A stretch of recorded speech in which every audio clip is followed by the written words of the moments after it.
Di awal film diceritakan tentang seorang prajurit Romawi bernama Quintus Dias. Ia menjabat sebagai wakil komandan di sebuah markas perbatasan utara bernama Institut Wilayah Paru di daerah Britain yang berhasil dikuasai oleh Romawi. Meskipun cuaca dingin menusuk akibat angin utara, para tentara Romawi tetap bertahan menjalankan tugas demi mempertahankan benteng mereka. Namun malam itu markas mereka diserang secara tiba-tiba oleh pasukan dari suku Pik.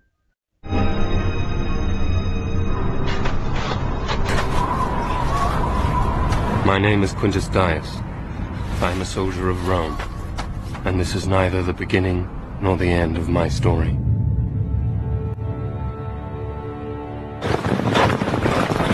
Two years in the frontier. This place is the arsehole of the world. Even the land wants us dead. Centurion Dias. Just wondering what's out there. The longer we stay, the deeper the cold and damp soaks into our bones. And the rain makes way only for the stinging bite of the north wind. While we lose brave men to foot rot and frostbite, the Pict King Gorlakon sends his war parties to raid along the frontier at will. Gentlemen, cold night in the front? My father believed that to truly defeat an enemy, you must know him better than yourself. I know this enemy well. They play only to their strength and will not be drawn into open combat. Instead, they pick at the scab until we bleed, hiding in the shadows like animals, striking hard and fast, and falling back into the night. Come the dawn, we count our losses and sow the earth with our dead. This is a new kind of war. A war without honor, without end.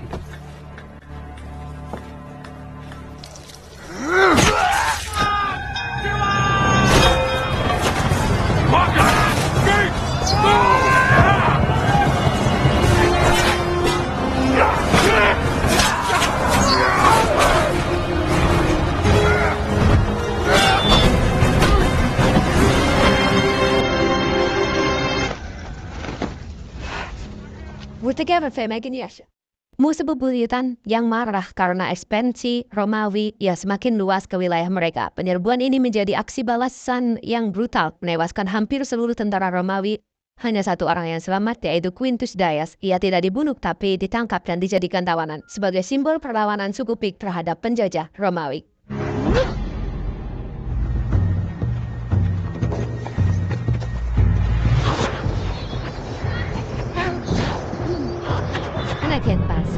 Romanis, singkat cerita Quintus dibawa ke markas besar suku Pik yang dipimpin oleh Raja Gorlakon. Di sana ia diintimidasi dengan kejam dan diperlakukan sebagai simbol perang.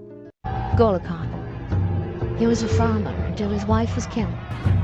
Then he put down the plow and took up the sword. He changed the way the Picts fought. It worked. He turned the tide. So they made him king. Can you hear me, is it? No! I will not yield! Genialis, you first, Centurion.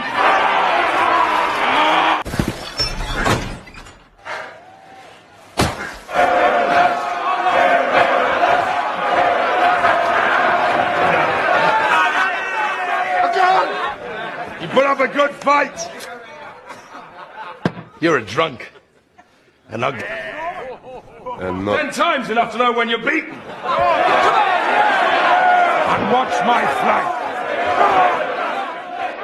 Cerita lalu beralih ke markas besar pasukan Romawi yang lain, yakni Legion ke-9, pasukan elit yang dipimpin oleh seorang jenderal bernama Virilius. Ia dikenal sebagai pemimpin yang bijaksana dan sangat dihormati oleh anak buahnya.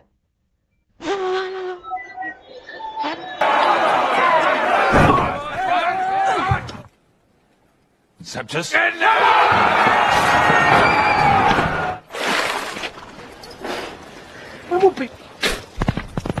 be seen drinking with the men of the Legion. Have you been fighting? Direction before I have you flogged. Suatu hari datang seorang utusan ke markas Legium ke-9. Ia membawa surat perintah dari Gubernur Britain, Julius Agricola. Dalam surat itu, Agricola memerintahkan Jenderal Virilius untuk segera bertolak ke markas pusat dan memimpin serangan besar-besaran ke wilayah utara. Dengan tujuan menghancurkan suku Pik, Legium ke-9 ditunjuk sebagai pasukan pertama yang akan turun ke medan pertempuran. Bring Gorlakon before me and But I'm not... Rome. This place is... Sacrifice mine to be pawns in your game. General, the conquest... With one bold stroke was enemy. You and your men could retire. Have honor enough. You have to cut off its head. With that, I have someone special in... House.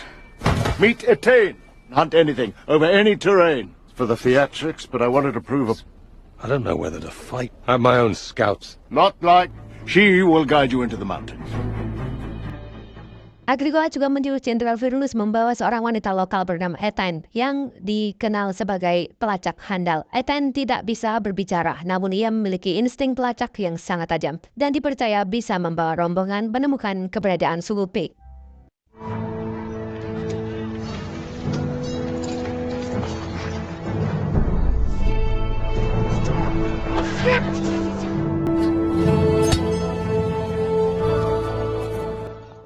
Setelah semua persiapan dan perlengkapan selesai, Jenderal Virulus dan Legium ke-9 pun berangkat ke utara, menuju wilayah musuh demi menjalankan misi invasi. Sementara itu, Quintus Dias berhasil melarikan diri dari tahanan suku Pik.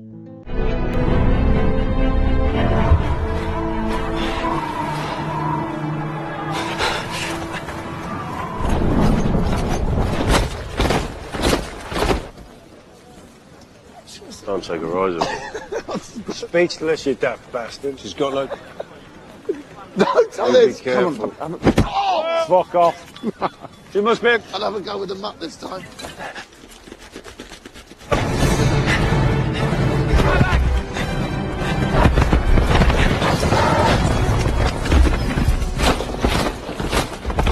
Three pick riders and another a prisoner.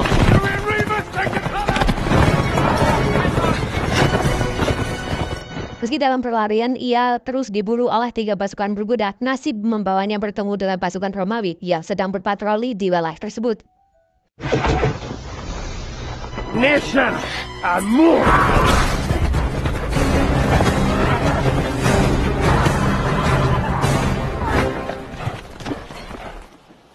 We'll get nothing out of him. Head or ship. I went...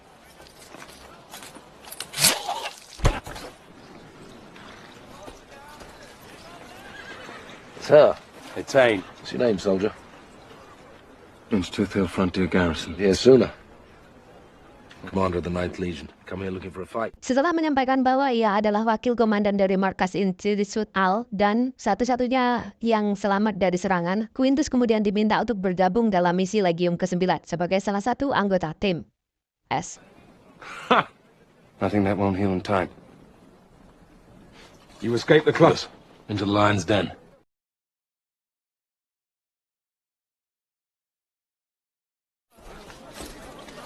Sir, General. give this man a drink. Come and join us, be warm. Tomorrow you ride by my side.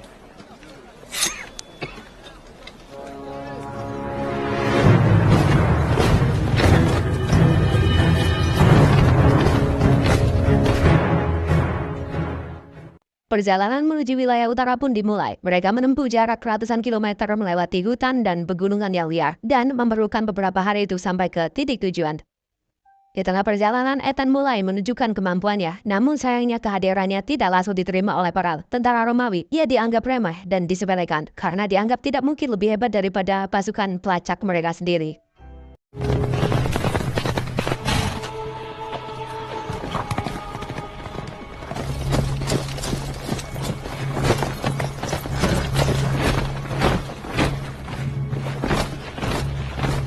Esokan paginya, pasukan Legium ke-9 kembali melanjutkan perjalanan dengan jumlah pasukan yang sangat besar. Mereka terus bergerak maju, dipandu oleh beberapa pelacak. Semuanya tampak berjalan seperti biasa, sampai akhirnya mereka masuk ke sebuah jalur sempit yang diapit oleh perbukitan. Dan disinilah mulai terasa ada yang tidak beres.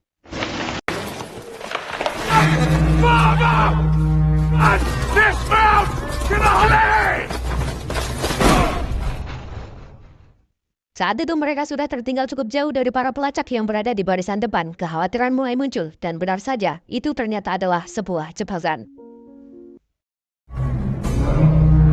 Need to pull the column back. Let go! Get ready!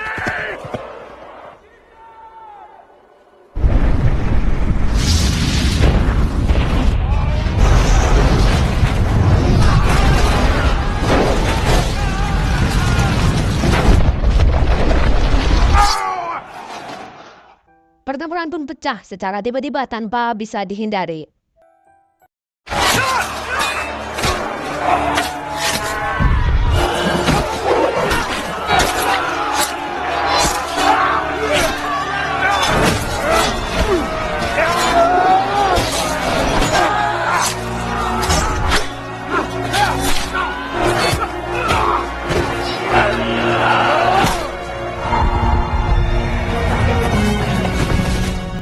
Quintus Dayas yang saat itu ditugaskan untuk mengawal barisan belakang akhirnya terkena tombak dan tersungkur.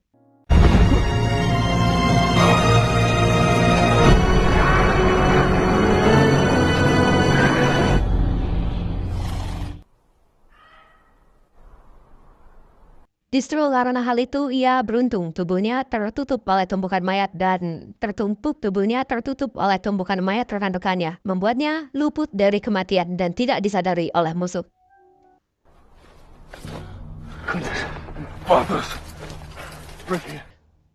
Beberapa waktu kemudian dua tentara Romawi lain yang juga selamat dari pembantaian muncul. Mereka bernama Brick dan Batas. Saat itu pula mereka menemukan Quintus Dayas dan langsung membantunya untuk pergi dari tempat itu.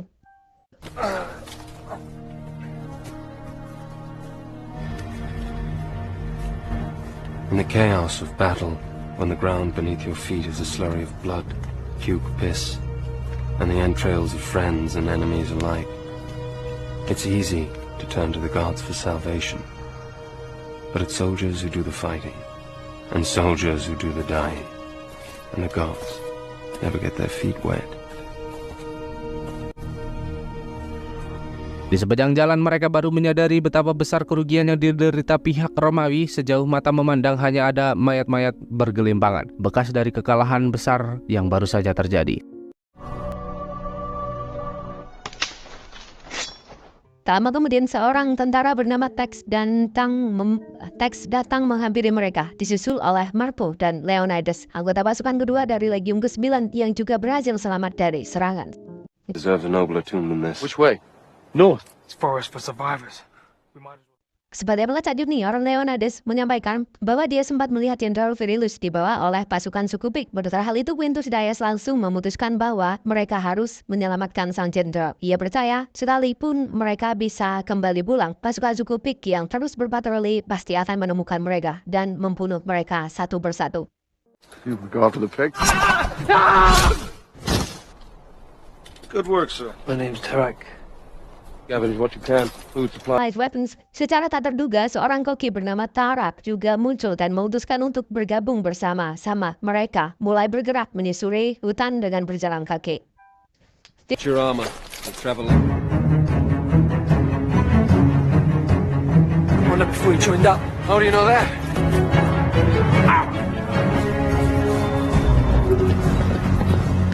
Di sepanjang perjalanan mereka beberapa kali nyaris bertemu dengan rombongan pasukan suku Pik yang sedang memburu sisa-sisa tentara Romawi.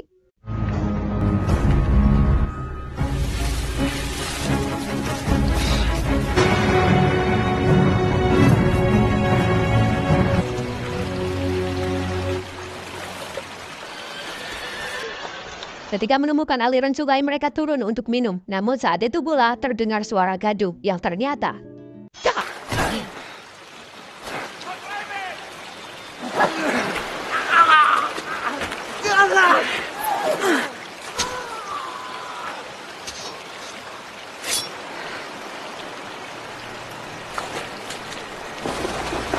disinilah sebuah kebenaran baik terungkap. Teks, salah satu dari mereka ternyata adalah pengkhianat. Ia selama ini adalah mata-mata suku Pik, menyusup dan ikut bersama Romawi demi merencanakan sebuah jebakan besar yang kini telah menghancurkan Legium ke-9. We should never have trusted that bitch. Move up.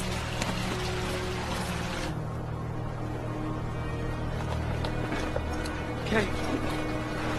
Quintus Dayas akhirnya meyakini bahwa Jenderal Virilius kini berada di markas besar suku Pik, ditawan setelah pertempuran besar itu. Dengan perasaan cemas, kelompok yang tersisa terus melarikan diri, berusaha menghindari patroli Tex dan pasukan Pik. Mereka akhirnya memutuskan untuk berlindung di sebuah gua di lereng bukit dan beristirahat di malam hari. Right. Yes. I doubt you could pronounce it. It's from the mountain. Leonidas, right? I'm from the army. Train me. Do you feel better? Macross. Didn't stop until I reached Greece. Then I... This... Have my eye on. Brick. Short, sir. 4. Your mother... Get some sleep.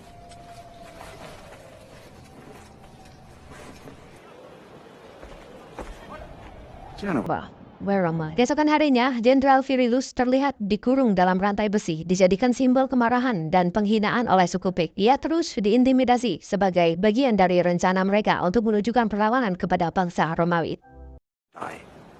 Aten was forced finally to cut out her tongue. Culture. We raised her and made to you, to feign allegiance. Person. Dari sinilah kita mulai mengetahui sebuah fakta kelam tentang Aten. Ia ternyata menyimpan dendam pribadi terhadap pasukan Romawi. Saat masih remaja, orang tuanya dibunuh secara brutal tepat di hadapan matanya. Tak cukup sampai di situ, ia pun diperkosa, lalu lidahnya dipotong agar tak bisa menceritakan kejadian itu kepada siapapun. Setelah peristiwa itu, Aten diterima oleh Raja Gorlakon dan dilatih menjadi prajurit pembunuh yang dingin dan mematikan. Sementara itu, Quintus Dias dan pasukan Romawi lainnya berhasil menemukan markas Kupik. Malam harinya, mereka melancarkan serangan diam-diam, memanfaatkan momen ketika para petinggi suku sedang berada di luar markas.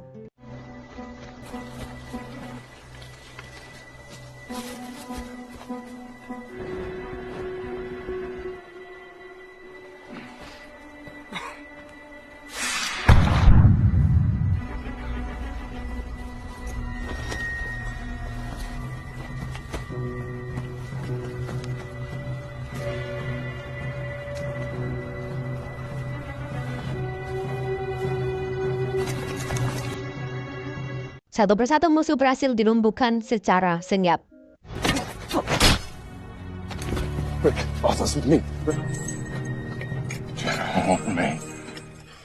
Quintus bersama Brits dan Botos berusaha keras melepaskan rantai yang membelenggu Jenderal Virilius. Meskipun kesulitan terus menghadang, di tengah usaha mereka, dari kejauhan tampak para petinggi suku Pik mulai kembali menuju markas. Leave me! Leave!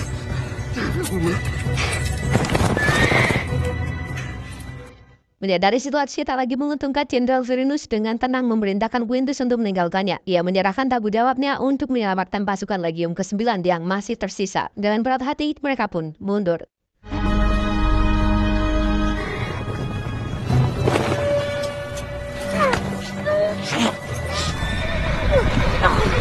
Di tempat lain, Tex harus bersembunyi di dalam sebuah tenda milik musuh yang ternyata adalah tenda pribadi milik putra Raja Gorlakon. Dalam situasi yang penuh tekanan, Tex akhirnya membunuh anak itu. That's for the night. Where's Tex? I got the general's helmet. Where is it? What is it?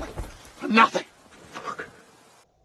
Tak lama kemudian, sisa pasukan Romawi berhasil melarikan diri, namun mereka semua diliputi rasa kecewa karena gagal menyelamatkan sang jenderal. Yang tersisa hanyalah pelindung kepala miliknya.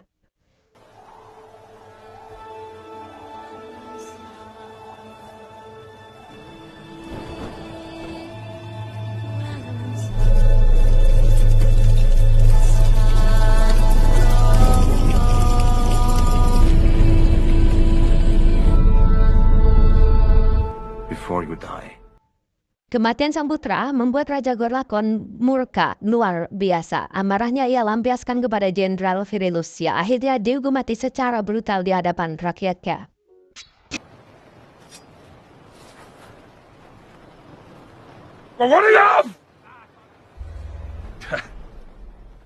Saat itulah Aten maju sebagai eksekutor, menuntahkan dendamnya yang lama terpendam. Jenderal Virilius pun tewas dengan cara yang mengenaskan.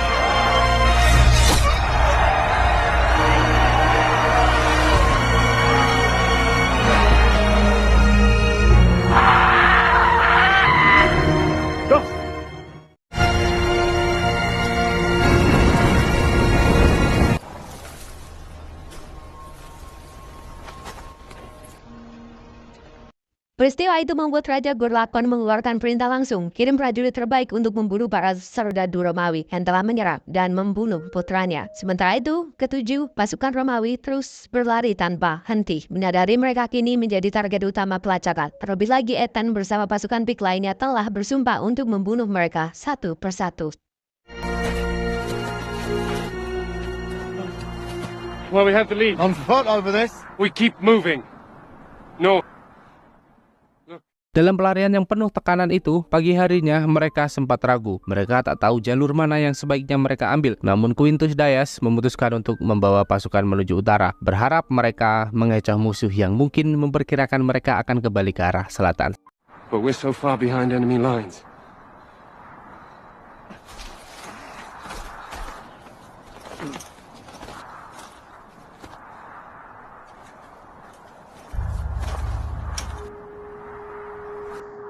Tanpa perdebatan panjang, akhirnya seluruh pasukan sepakat mengikuti saran Quintus. Namun sayangnya Ethan dengan naluri pelacaknya yang tajam berhasil membaca pergerakan mereka dan menyadari bahwa pasukan Romawi di sebelahnya bergerak ke arah utara. When the Picts come after you, they never stop. They can run for hours, ride for days. They barely eat and rarely sleep.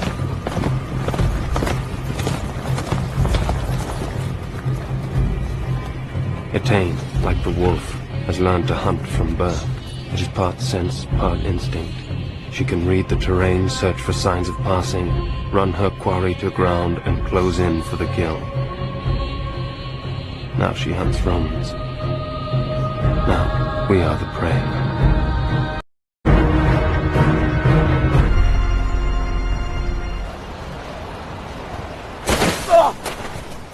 Move it! No!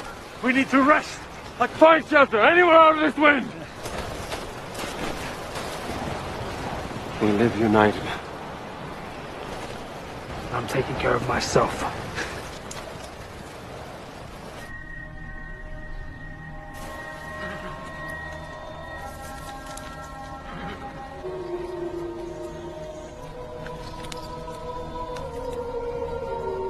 It is more than just a decoration. To the Picts, it means they'd sooner... There is no turning back.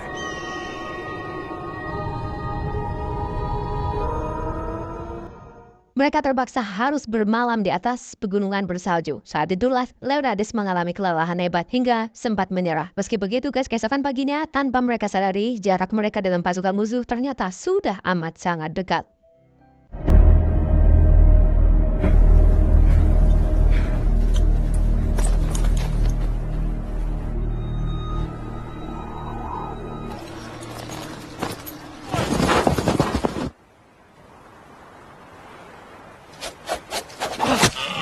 Come on.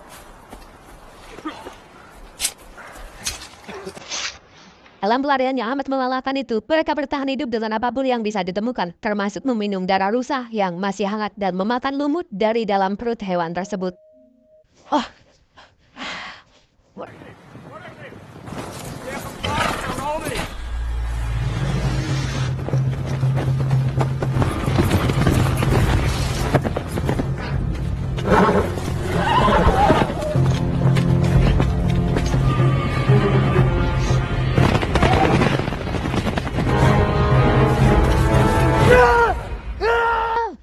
Ketegangan kembali memuncak saat Tarak mengalami patah tulang di kakinya.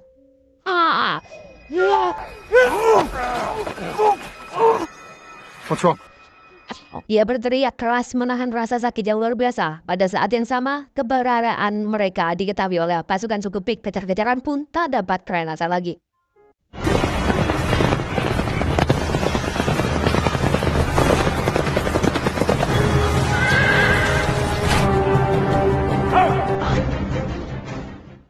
Pasukan Romawi memilih untuk naik ke tebing terjal yang tak bisa dilalui oleh kuda musuh. Tapi setibanya di atas, mereka justru dihadapkan dengan pada jalan buntu di pinggir sungai. Dalam situasi genting itu, Quintus merintahkan seluruh kelompok untuk melompat ke sungai.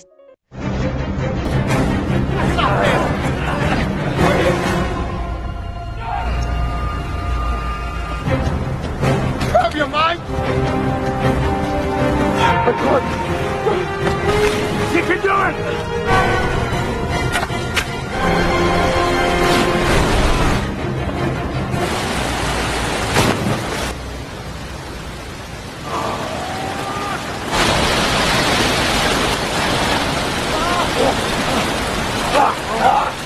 Okay?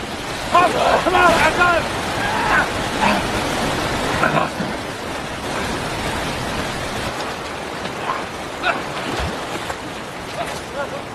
Take up the tunics, no way after!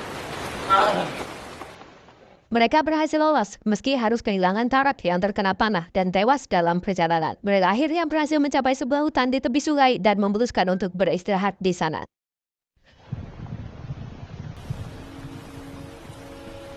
She's onto us. Damn witch. She's downwind of us. Quintus dan Tex menyadari bahwa pasukan Pik masih mengintai mereka dari seberang sungai. Mereka juga menduga bahwa musuh akan bermalam di tempat yang sama. Maka malam itu Quintus dan Tex memutuskan untuk menyusup ke tempat beristirahatan pasukan Pik dan melancarkan serangan. Bos. Going to even me out.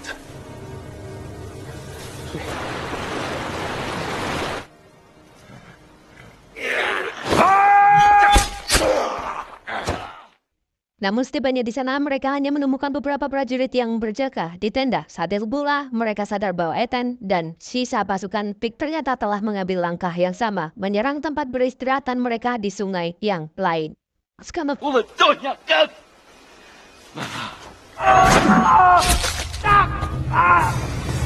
Dalam serangan mendadak itu, Leonidas terbunuh, sementara Batas terjatuh ke dalam jurang setelah kakinya terkena panah.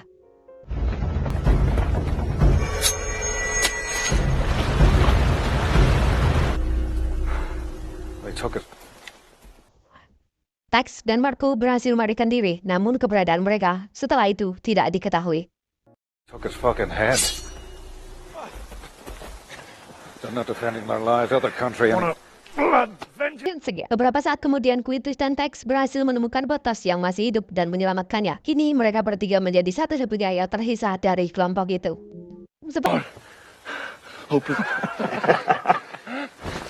Gods have forsaken us.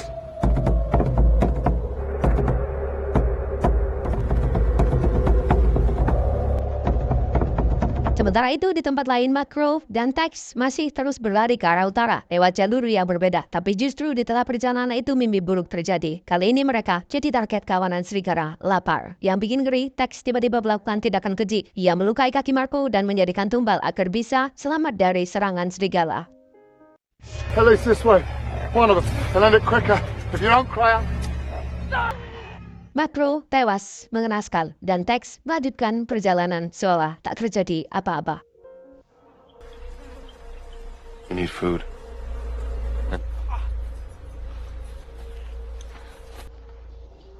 Mereka melanjutkan perjalanan menuju utara. Di sebuah hutan yang terpencil, mereka menemukan sebuah rumah tua yang dihuni oleh seorang wanita bernama Ariana. Ternyata Ariana adalah anggota suku Pik yang telah diasingkan karena dituduh memiliki ilmu hitam. Ia dianggap sebagai penyihir, membawa kesialan dan dibuang oleh bangsanya sendiri.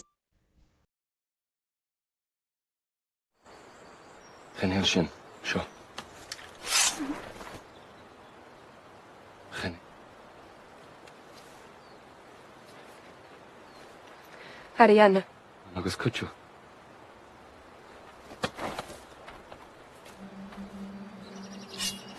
you from the garrison? 2 days south of here. I do what I can. And they leave me alone. Why not? There were 3,000 now. Rick, put the fucking knife down. It must be the Western Frontier Post. Let's take a look at you. Two good reasons not to trust her. Karena dendam kepada sukunya, Ariana bersedia membantu merawat Batas meskipun Quintus dan Tex masih belum sepenuhnya mempercayainya. Mereka tetap waspada, khawatir wanita itu bisa saja mengkhianati mereka kapanpun.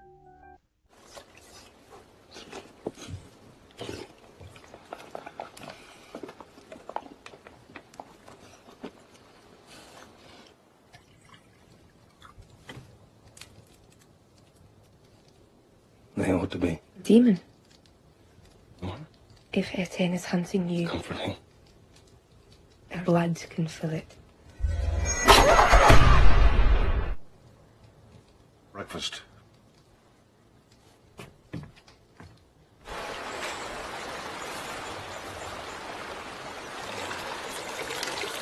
For bait!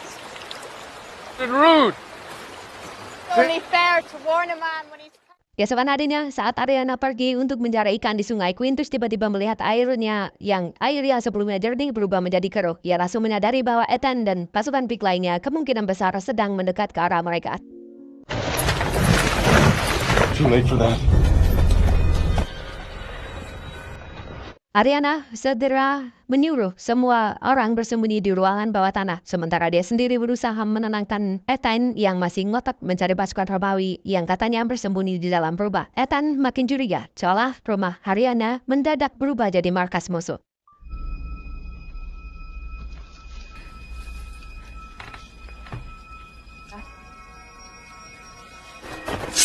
Ethan, Leclerc!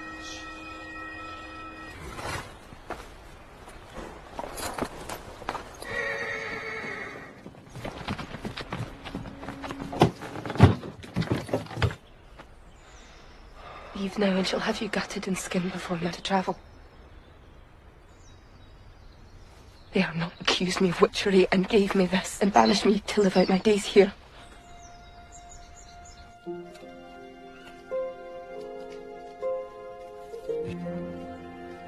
Clear.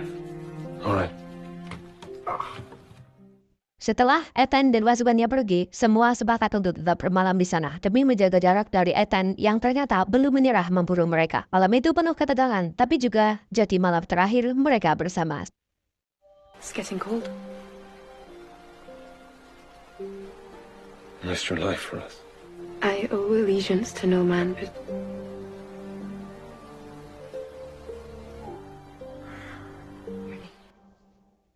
Esokan harinya, perpisahan tak bisa dihindari. Wajah muram mengiringi langkah mereka, terutama Ariana yang harus merelakan Quintus Dias, pria Romawi yang diam-diam telah mengisi hatinya.